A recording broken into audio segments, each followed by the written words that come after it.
fresh from the shelves of the archives.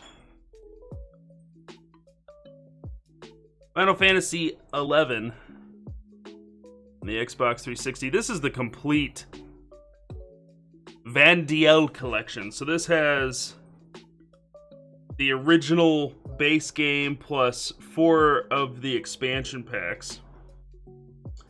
And this version was released, I think, in 2008. And you could only buy this new from the stores. Of course, the Xbox 360 box will green screen a little. There's the disc, FF11. I do not believe the... I don't believe the Xbox 360 servers are up anymore. Play online guide. A hefty manual. Is it all in English? All in English. Usually when manuals around this point in time in video game history are pretty thick, it's because it's multilingual. This is all one language, which means this is a substantial guide, which makes sense for an MMO. It shows the races in the game.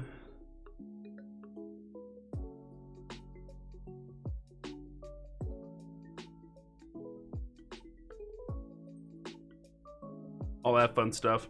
And then there's the quick start guide, which is a kind of cool little cardboard flip out that has the map, the game in it. So Final Fantasy XI, one of the first MMOs out there. So you gotta remember that this original launch, I think in Japan, was in 2002. So that means that this game does predate the legendary World of Warcraft by 2 years.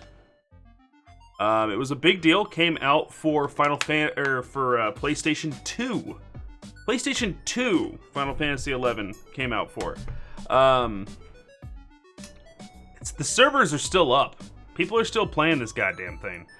Let me see here. FF11, Xbox 360, offline? Question mark? Yep, this version of the game is offline. This box is useless, except for historical pieces. The first ever Final Fantasy MMO has ceased operations on consoles, with servers for Final Fantasy XI going permanently offline on March 31st, 2016. So almost 4 years to the day. Both the Xbox 360 and the PlayStation 2 versions of the game phased out on March 31st of 2016. And nobody was playing it anymore on those consoles after that. Final Fantasy XI is still available on PC. It's just not good, though. In a world where we've had Final Fantasy 14 and in a world where we have World of Warcraft, it's hard to play Final Fantasy XI.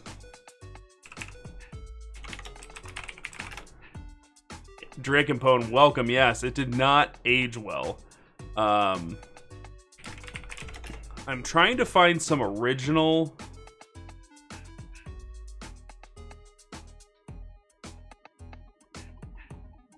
old gameplay. Well, we're talking about specifically why we're not playing it today.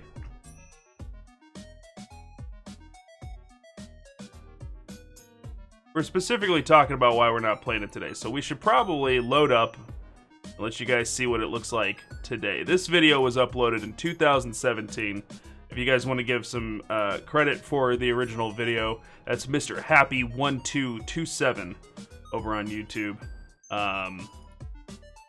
That's where we're pulling this from. Just did a quick Google.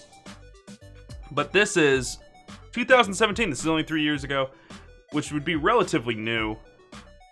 And I believe he said he's leveling a Dragoon in this? Yes, he's leveling a Dragoon. He's uploaded his entire level up progress from level 1 to 99, leveling a Dragoon. Some things about this.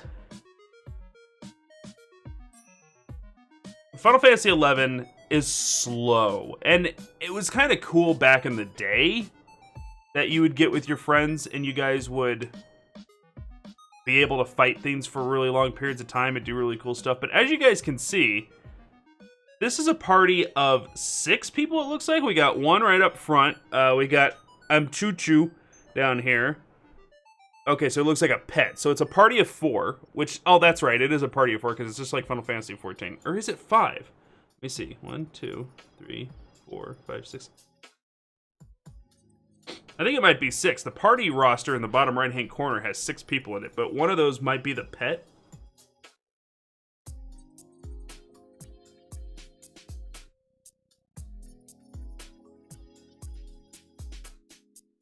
Party shows a total of 4 people right now. Now 5.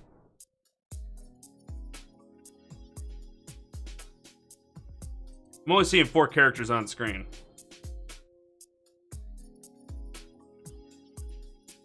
Welcome back, Billy. You closed your eyes and crashed today? What's up, Nickage? Yes, Final Fantasy X was completed last Sunday. The only thing we didn't do for like a full completionist run of Final Fantasy X was all the Uber bosses, so all the Dark Aeons. And the reason why we didn't do it is character models and abilities. There was nothing new in those Dark Aeons. It was all stuff that we had seen somewhere else. And the only reward from getting all of the Dark Aeons beaten is Master Spheres, which are spheres that you can use on the sphere grid in Final Fantasy X to unlock any ability anywhere. You don't have to be next to it. It doesn't have to meet certain criteria. Somebody else doesn't have to. So, like, you basically can snipe a thing. But we had leveled up our characters so much that that was useless. So, there was real no point to doing the super bosses, but everything else we did. We got every celestial weapon, including getting all the lightning bolts dodged and doing the chocobo racing, doing all the blitzball tournament stuff. We got all the secret summonings. Yeah, so everything but the super bosses, which, like, you have to spend probably a good 10 or so hours, because what you have to do to be able to beat the super bosses, you have to make very specific armor. And to do that, you have to go and you have to hunt all the monsters in that menagerie, and then you have to steal off those monsters to fill up your inventory with items that you use to make the special armor. That takes about 10, 12 hours of gameplay just to get all that stuff ready, and then you gotta go and do your attempts on the bosses. Ugh. Not fun. It was 10 days. There was 10 streams for Final Fantasy X. It took a little bit of time. It felt quick, though. It definitely felt quick. It was 10 streams. I don't know how that compares to other ones. But here we are at Final Fantasy 11 review. A big portion of it is you can't solo things in Final Fantasy 11. You can't. So you are obligated. You are required to get a party together. That's how you level in this game. You have to get a party and level with a party. And you can see, even with a party put together, stuff doesn't die as quick as we're used to in other MMOs.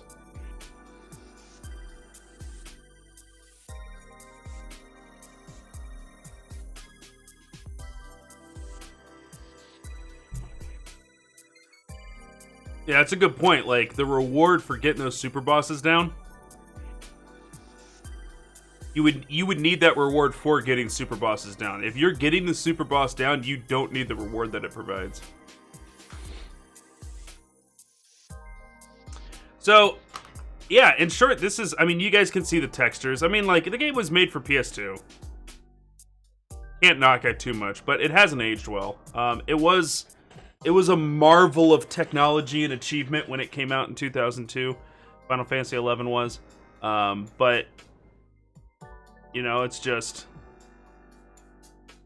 aged poorly. It aged like a PS2 MMO. You guys can see this character, this Mr. Happy here. It's just this is just Final Fantasy 12 for the most part. Just a lot of standing around, people taking turns to hit things. This game was notorious for the bosses back in the early 2000s. For when you did a raid, it was a lot like how Final Fantasy XIV does raids compared to WoW. World of Warcraft has a lot of trash mobs between the start of the dungeon and the first boss, and then between that boss and the next boss, there's more trash mobs and stuff. And you kind of work your way through this dungeon that's filled with stuff plus bosses. And Final Fantasy XIV is known for a lot less trash mobs, if there is any, or they just get straight to the boss. You just load in, boom, you're just fighting the boss. Final Fantasy XI started that, where a lot of times the raid was just the boss, and it was notorious for getting into these fights with these big dragons or what have you, and the raid would take hours, which makes sense because, like, you know, Molten Core took 8 hours to clear. We're talking in Final Fantasy XI, you would pull the boss because it's the only thing in the raid, and you would fight that boss for hours. Couldn't get up. You had to keep your rotation going. You had to make sure you kept healing or everybody would die. Hour-long fights. It was absurd. Very long, very drawn out. And Final Fantasy XIV still holds on to that a little bit, with some boss fights taking anywhere up to 20 or 30 minutes on progression. But not hours long anymore, which is ridiculous. But that's the way that this game used to be. The fights were long and epic as hell. Yeah. So, just wanted to share some of that, some interesting look. And this is the best I've ever seen Final Fantasy XI look. This is it looking good.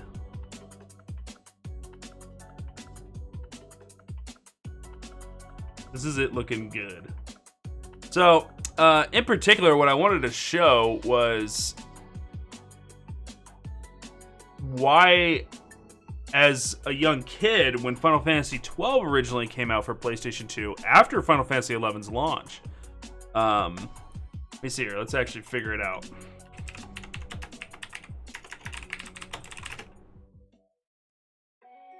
So May 16th, 2002, Final Fantasy XI originally launches, and I believe that's the Japanese release date. Yeah, and in North America, it launches March 23rd of 2004. So for North America, we get Final Fantasy XI a couple months, well, more like half a year before World of Warcraft comes out. So Final Fantasy XI only has like half a year of a head start here in the States against what will be World of Warcraft. And you guys have access to World of Warcraft Classic. It's pretty close. Graphically, it doesn't look anything like it did back in 2004. But this was running up against World of Warcraft. Even if the graphics in World of Warcraft back at the time were as bad as this, or on par with this, I'd say, because this isn't bad for 2002, 2004. This was like, hey, that's cool. This looks really pretty, and I can't believe it runs on a PlayStation 2. It's hilarious. Even still, it couldn't compete with World of Warcraft after it launched here in the States. So it only had half a year to be able to build a player base and get going. So watch the line. He's gonna pull this Mandragora. Maybe. The good old-fashioned PlayStation 2 sidewalking, where you're sliding. Oh, he must have it turned off. Okay. That's why I didn't notice it till now. But anyways, there's this little line, and you guys see it in Final Fantasy XIV, and it goes beep, and it draws a line, and it's the aggro lines that draw between character to character. So anyways, yeah, March 23rd of 2004, we have Final Fantasy 11 come out. FF12 release date. And I'm not interested in this. You know, I'm a World of Warcraft player at the time. I have no interest in this. And it's not until October 31st of 2006 that we get the North America release of Final Fantasy 12. So that means, for my knowledge here in the States, you know, that means I went 2 years after, you know, I had beaten Final Fantasy X, fell in love with the Final Fantasy series on Final Fantasy 9 and 7 and 8. that's kind of where my childhood experience with Final Fantasy games started, with 7, 8, 9. 9 was the first one that I beat. Then I went back and played 7. Was like, oh my god, this is amazing. Played 8, puked, vomited, passed out, woke back up, tried playing it again, puked, vomited, slipped in the vomit, died, was resuscitated, got rid of Final Fantasy 8. And then 10 I fell in love with, and then 11 comes out. And I have a buddy of mine was playing it, and I went over and looked, and I was just like, man, I can't do this. He let me make a character, kind of check it out. Wasn't super into it. Wasn't digging it. So I was excited for Final Fantasy 12 to come out. And I was like, let's get back to that turn-based goodness that we had in Final Fantasy X, where, the screen shatters and you get into a randomized battle, and then the characters line up and fight and stuff. And then Final Fantasy 12 was just not that. You guys will get to see here real soon, as we're going to be switching over here in just a moment. That Final Fantasy 12 is made to play like Final Fantasy 11 offline. Now, I mean, I've never done any research to figure out why. Did Square Enix at the time, and that's the other thing too. It was Final Fantasy X was already in production when the whole Enix and Squaresoft merger took place. So we talk about mergers and how video games get destroyed because Activision took over Blizzard and stuff like that today. But that stuff was happening even back then. So Final Fantasy was being made by Square, Dragon Quest was being made by Enix. The two companies merged together to become Square Enix that we know today. Everybody was terrified. It was chaos in the streets. Cats and dogs living together. It was a huge problem for RPG fans back in the day. And Final Fantasy X was already in development when that all went down on Square's side, so we knew that that was going to be the last truly Square game, even though Square Enix is on the box. Because as Square Enix, they published it, but Square kind of already had it done when that came to fruition. So Final Fantasy XI was like the first Square Enix theme done, and a lot of people either saw that as like, oh my god, look at the new great things they're doing, and a lot of other people saw that as, oh my god, they're money grubbing.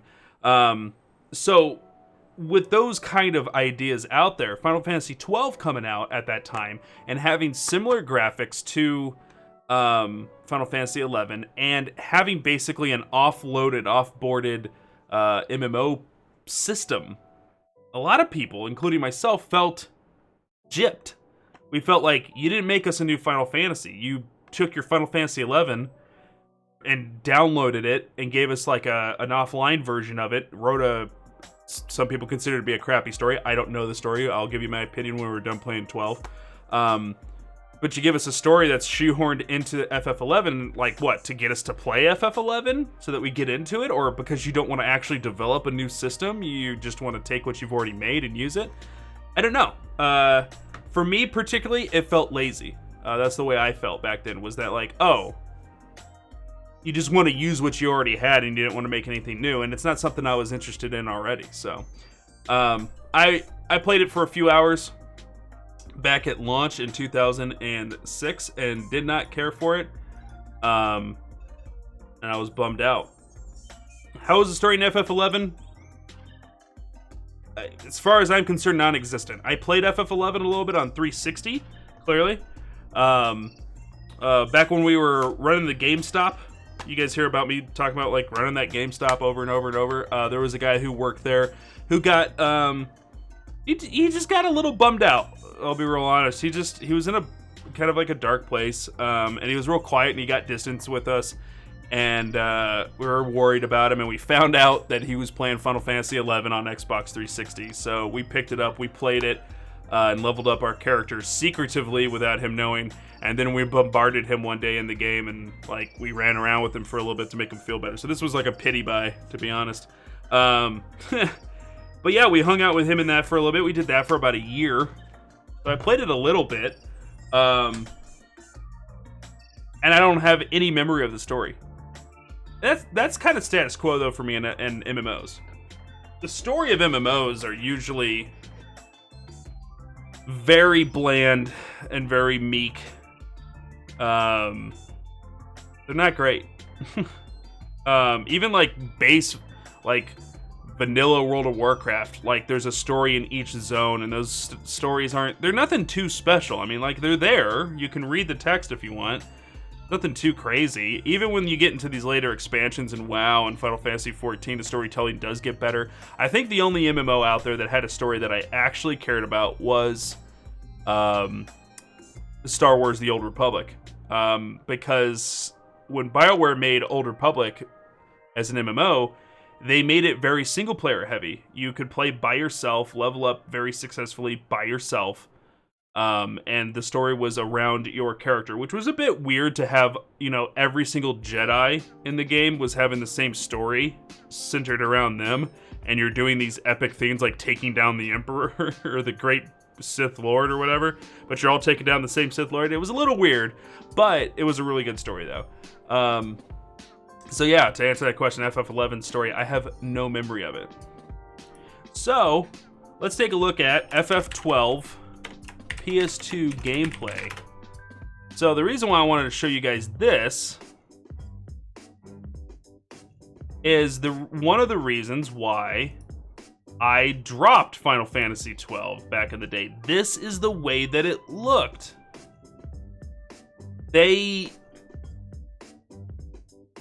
I don't know how to explain it. Just the texture models were so pixelated, and it had such an aggressive uncanny valley effect to Final Fantasy XII that it just, everything looked bad. Everything was fuzzy.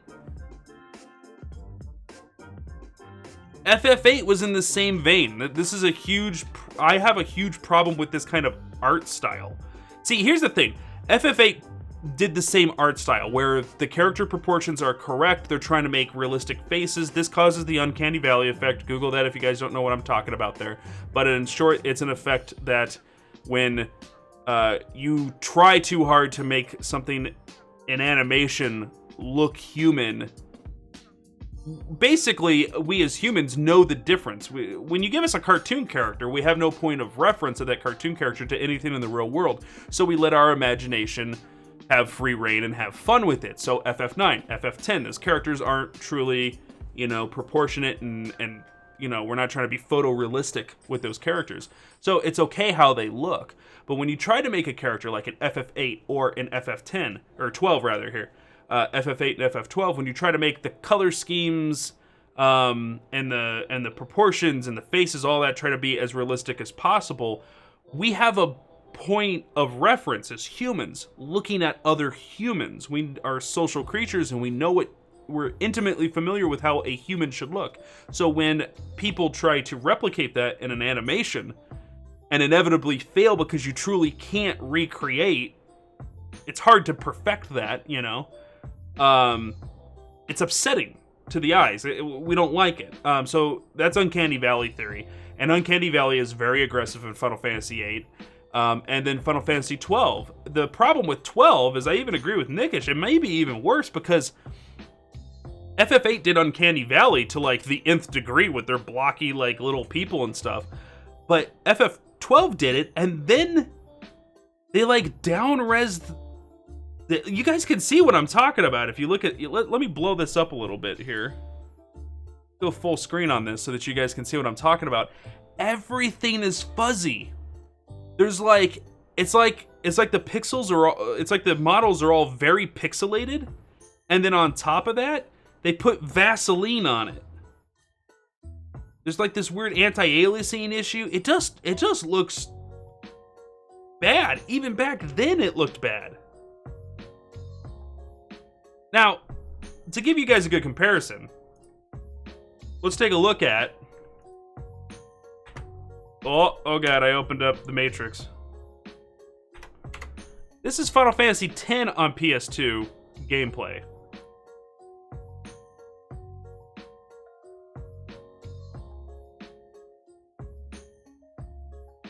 It just looks better. This is on the PlayStation 2, for God's sakes. And the character models don't look like that. This is a little blurry, but I think it's the capture, to be honest. But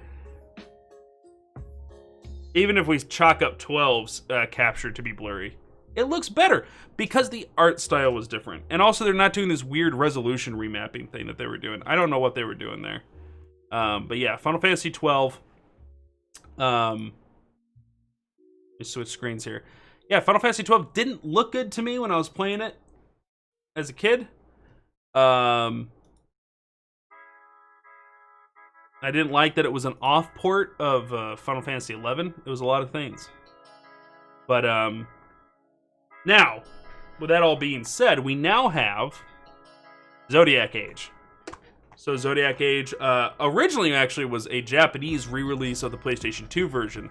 They basically remade Final Fantasy 12 with some system changes, but not any graphical changes, and relaunched it in Japan as Final Fantasy 12 Zodiac Age. And it never came west until they started porting it to PC and PS4 and Switch and Xbox One and all that stuff in the last, few years or so. So this is the Switch version. Now, we've done a lot of research on this. There is 4 different variants of this game. There's Final Fantasy on the PS4, which has all of the Zodiac Age stuff from the PS2 version in Japan, and then we get the PC version of Final Fantasy 12 Zodiac Age. So it's the PS4 version, but it's on PC, so it can go up to 60 frames a second.